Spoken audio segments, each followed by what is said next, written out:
so confused. There's so many questions unanswered. And we only have one episode left.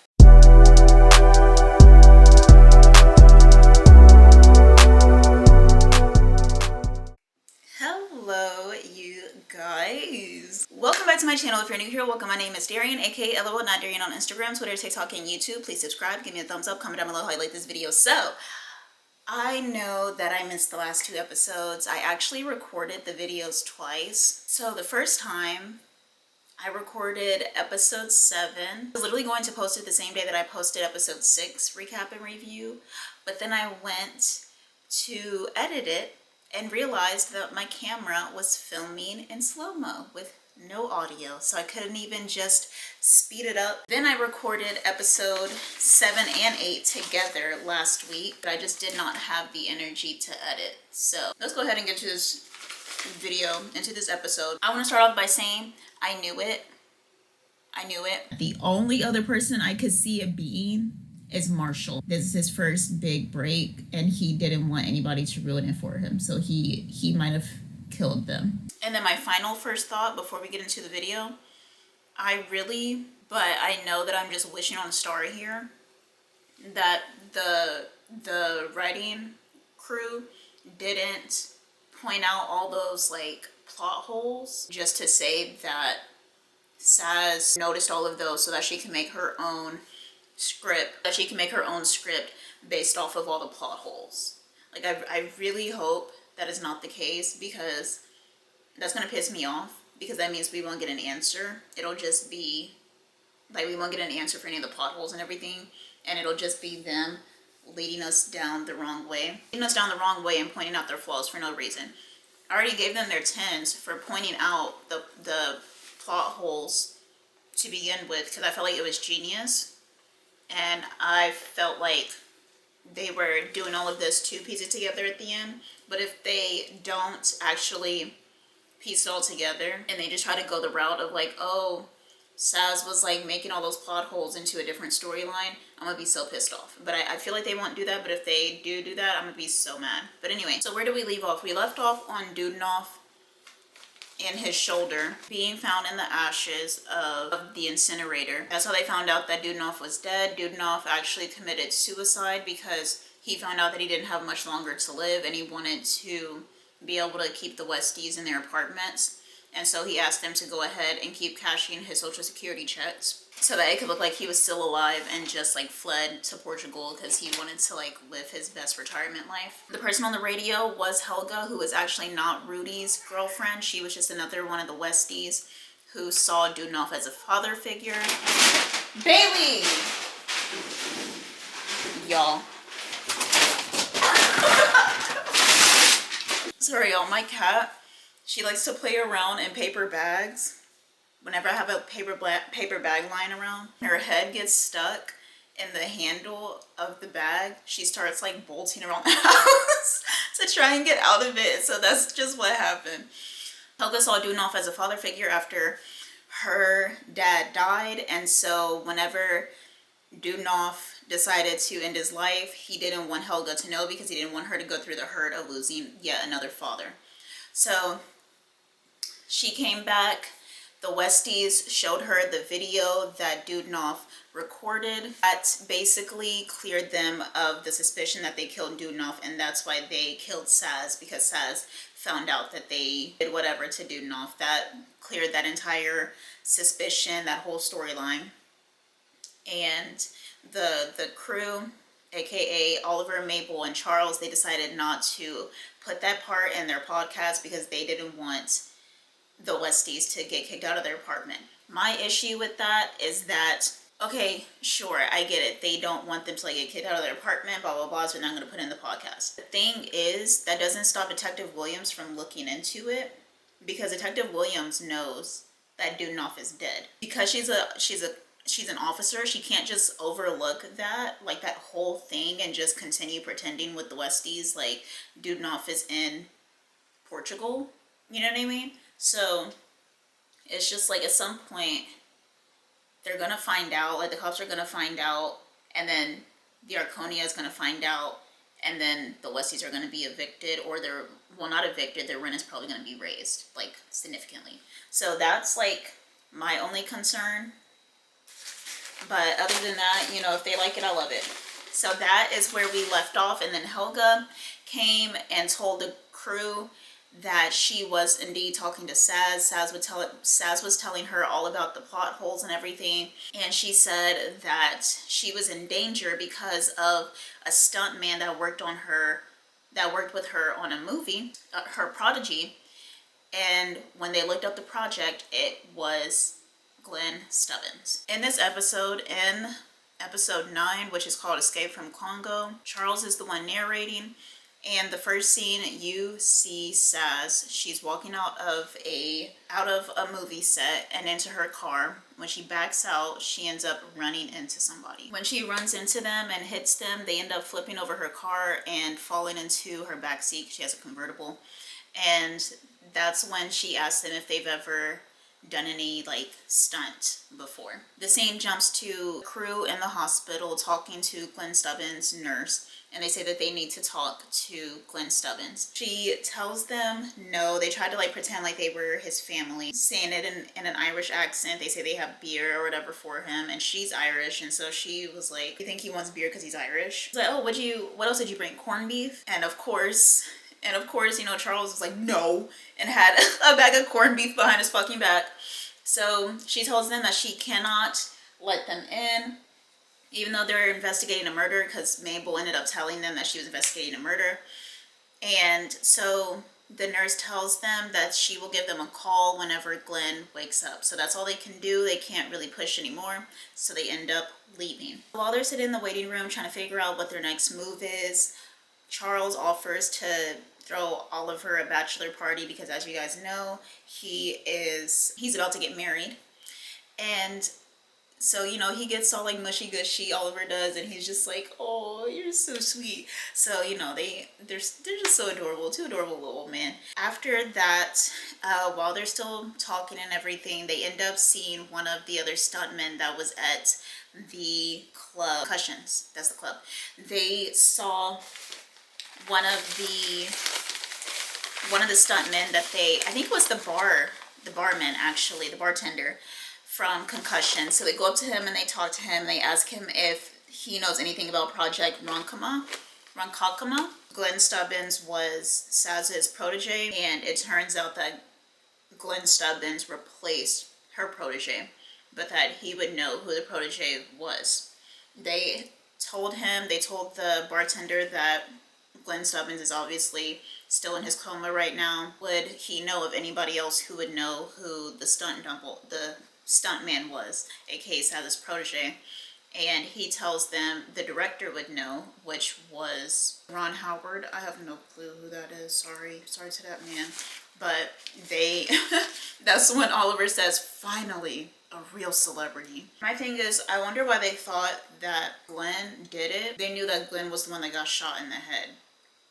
How would he have shot himself in the head at point blank, and then the bullet still be able to bounce off of his metal plate and hit Zach in the stomach? That doesn't add up, right? Right. Anyway, that was a pointless like rabbit hole that they gave us. So the next scene after the intro was Saz talking to her protege. He's sitting in the back of a van and he has a mask on the whole time. And she's just prepping him for the stunt. He's supposed to be lit on fire. And then as soon as like the scene ends, they're going to extinguish him. She gives him a pep talk, gives him a flame retardant vest that she got from her dad, and then she sends him on his merry way. After the flashback, we see the crew in, I think, Charles's living room, and they're working on the murder board, and they're trying to figure out how they're going to be able to get in touch with Ron Howard to ask him whatever they need to ask him. That's when Oliver reveals that he and Ron Howard are personal friends, and how they were at a Chinese restaurant together and got some really spicy soup and just had like a good old key about it, basically. And of course, anybody who knows Oliver is kind of like rolling their eyes like, yeah, okay. All right, he's on one of his like other tangents again. Like, Ron Howard probably see him and be like, oh yeah, you know, so he was just like, okay, Oliver, whatever. And then he goes on to start talking about his bachelor party with Charles. He tells Charles that he wants wands. I think that's what he said. So he wanted, okay, yeah. So he called it wands, which is whiskey, A-list celebrities, and naughty seats. That's what he wanted his bachelor party to be. While he's in the middle of like having that conversation with Charles, Mabel decides that she's gonna go and follow the lead on her own, which requires her to go talk to Bev Mellon, who I still suspect has something to do with it. I'm not letting it go. The season has to end for me to be like, okay, Bev, maybe you're not so bad. Mabel goes into Bev Mellon's office. Bev Mellon is making some type of smoothie, girl, a mess. She put beef jerky and Red Bull into a damn blender and blended it up. Mabel asks her if she knows who Ron Howard is and like where he might be. Bev Mellon tells her yes. And she says to her, if you look over the script, because apparently like Marshall had written in that she said bro or dude, and Mabel has never said that. We all know she has never said that. And so Bev Mellon said, okay, like I will give you Ron Howard's information if you look over the script and tell me what sounds like you, what doesn't, and just kind of like tweak it a little bit to sound more like you. So Mabel agrees. She gets the information of where to find Ron, like the set or whatever that Ron is going to be on for the day or for like the next couple of months or whatever. And she leaves. Her, Oliver, and Charles, they're at the set and they're trying to figure out how they're going to get in. So when they get there, Oliver tells the security guard, because the security guard basically tells them that they can't get in, they're not on the list or whatever. Oliver tells the security guard how he's close friends with Ron Howard. The security guard is like, oh, okay, don't care. Charles tells him like, hey, I'm Brazos. You don't remember me? Your dad probably watched me. You don't remember? And he's like, no, you're not getting in, old man. And then that's when Mabel finally tells him that they are investigating a murder and they need to talk to Ron Howard. She tells him that they are professional podcasters. Okay, because I know that's right. I love how she's living up to it. She's owning up to it. And that they just need to ask him some questions. The security guard tells them like, hey, look, I'm happy that like whatever y'all got going on, I'm happy, you know, Brazos, I'm happy you got your own show back in the day. I'm happy, Oliver, that you got your little insiders with Ron, and I'm happy about y'all podcast. Y'all doing real good, but I need this job because I gotta pay my bills, so back up. And so they're like about to leave, and that's when they hear somebody say, oh, you guys are the extras, right? And they turn around, they're like, yeah, extras. So they end up getting in, and the security guard is like, man, go get your damn badge. Like, bro. That was a funny little scene. That was a key. Okay, that was a key.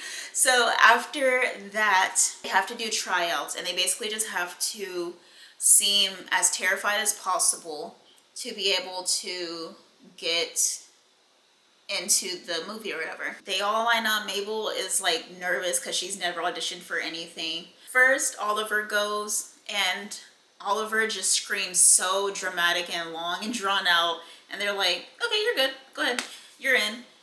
And then Charles comes, and he doesn't even have to like do anything, because they're like, oh my god, Brazos. And they felt so sorry for him, because they're like, damn, like you went from having your own TV show to being a fucking extra. Oh please, come on, you're in, babe, come on. And then Mabel came, and she froze up, and she was genuinely actually terrified, because she was like, oh my god, I've never done this before. And same, girl, same. I wanted to be a theater kid so bad, couldn't hack it. Ended up being a choir kid because stage fright kicked my ass. I wanted to be in theater so badly, but I just couldn't. I would freeze being in front of people. In choir, at least like I could psych myself into thinking that nobody was paying attention to me. That wasn't until I got a solo, and then I was like, oh my god, everybody's going to be looking at me. Terrifying. But anyway, so she like froze up, literally terrified, and they were like, oh, that's great, you're in. And she was like, oh, okay. I feel you, girl. Stage fright is a motherfucker, okay? If you've never had to deal with it, you're very lucky, you're very fortunate. The next scene, we see Glenn Stubbins. He's in the bed and he's talking to the nurse, or she asks Glenn about the crew. She says basically this old gay couple and their daughter came in looking for him, asking about Project Ronkonkoma and somebody named Saz's protege. And he was like, oh yeah, go ahead, you know, call them, let them know that I'm awake. Like, you know, I do have some things that I need to tell them. Why he couldn't just tell them over the phone, I don't know. Glenn also proposed to the nurse. He was like, would you like to be Mrs. Glenn Stubbins? And she was like, I'm gonna call Mabel now.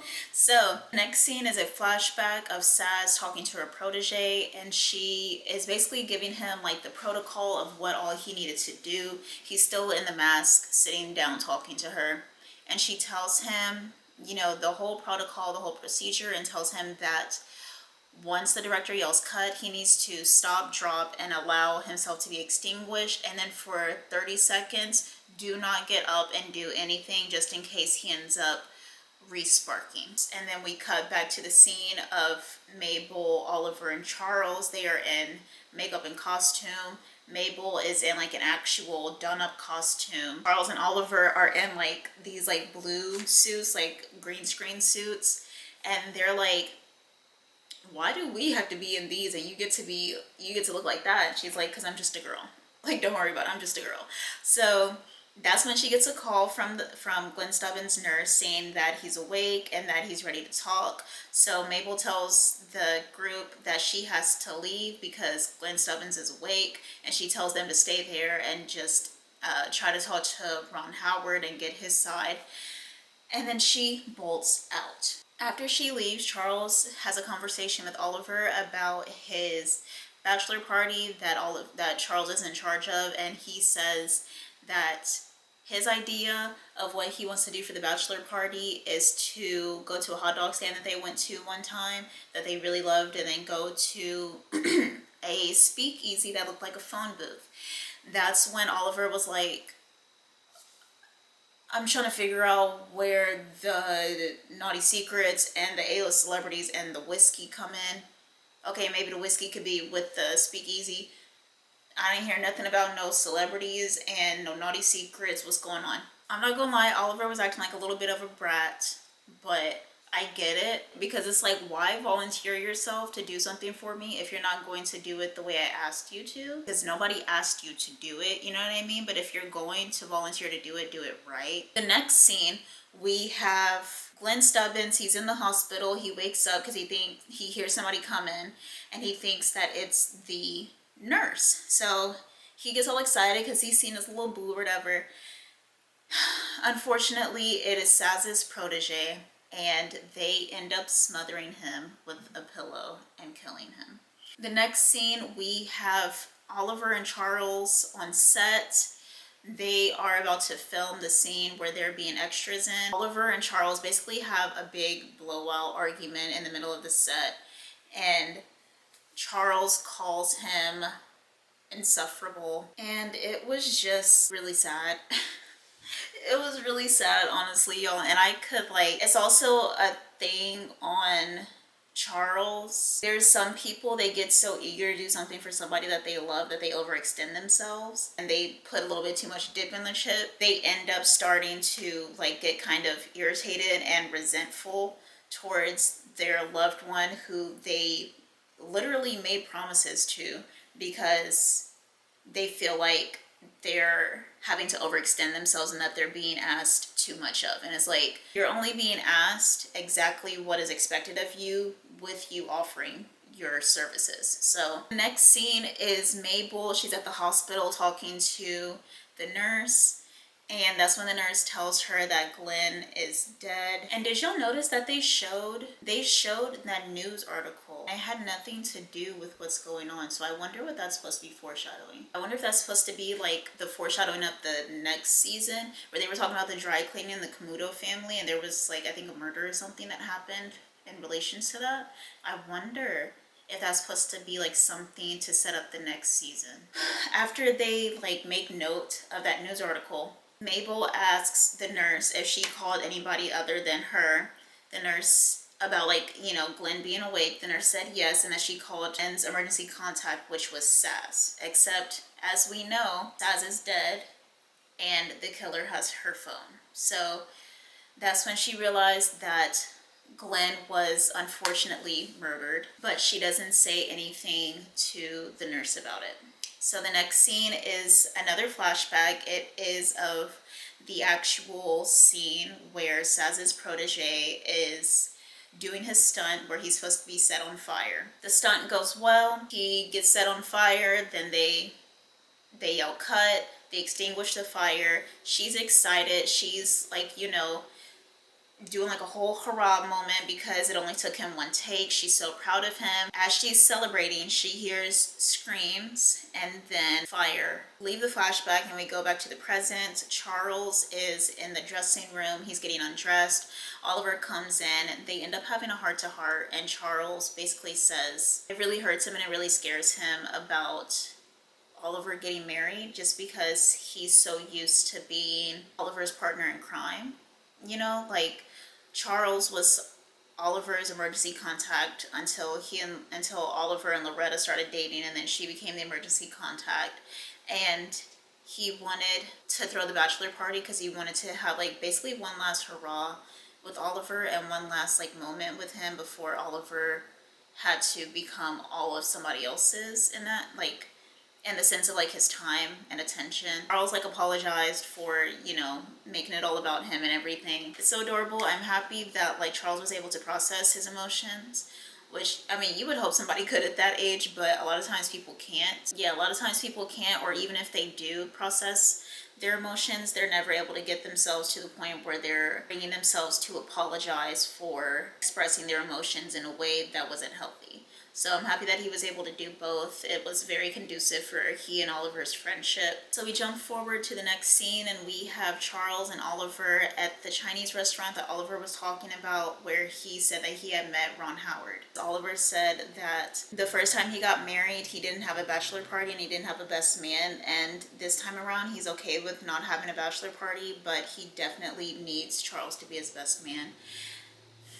They're so cute. They're just so adorable. And so that's when he tells Charles that he could be on his life alert. And so Charles was like, well, this could still be a bachelor party. So he orders the whiskey, he moves the pictures, and then while they're having like a whole conversation, he goes to say, we're still missing the A-list celebrity though, but you know.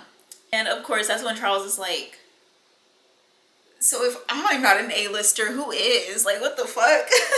What the fuck if I'm not a bad bitch? Who is? Like, what the fuck? So, you know, he... and as he's saying that, that's when Ron Howard walks in to the Chinese restaurant. And Oliver calls out to Ron, and Ron actually... I'm not gonna call him Ron. Ron Howard actually remembers him, and he remembers the insider, and they are actually close personal friends. I was not expecting that. I don't think anybody was.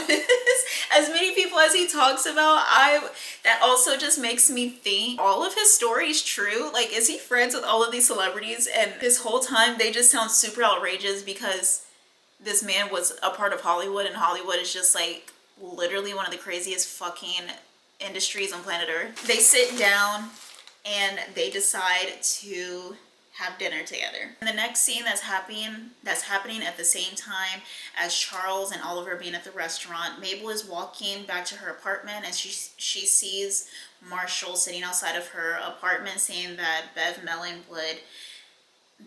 told him that Mabel would help him go over the script and just help him get a better grasp of who Mabel is. She's like trying to tell him no over and over again, but he just kind of barges his way into her apartment, and she's like, you know, okay, fuck it, like whatever, you're already fucking in here. That's when we go back to the scene, or we go back to, yeah, I guess the scene where Oliver and Charles are sitting down having a dinner with Ron Howard.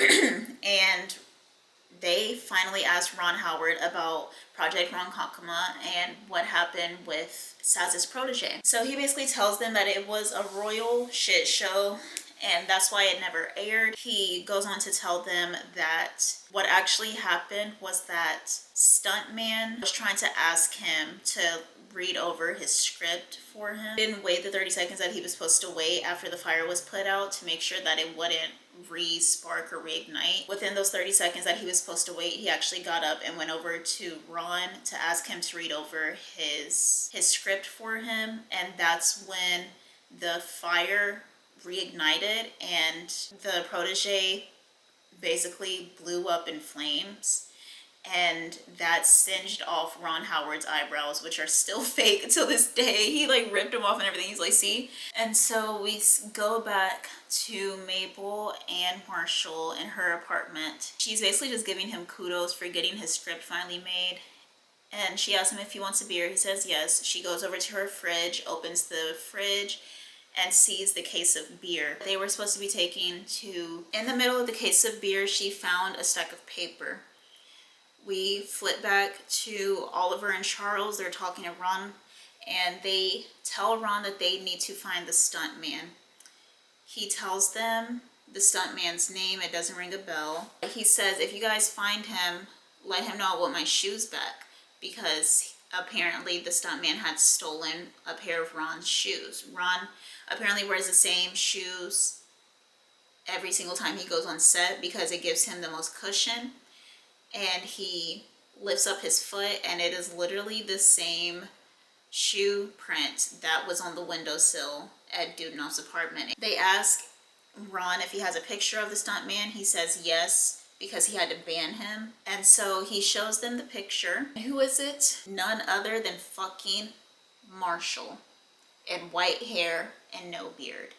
And that's why when Glenn Stubbins saw him for the first time this season, he said, oh, hey, you grew your beard out. It's nice. That literally did not stick on anybody. That didn't even stick on me. I just felt in my soul that there was something that Marshall was up to, because they moved on from him too quickly. We flip back to the scene with Mabel and Marshall in Mabel's apartment.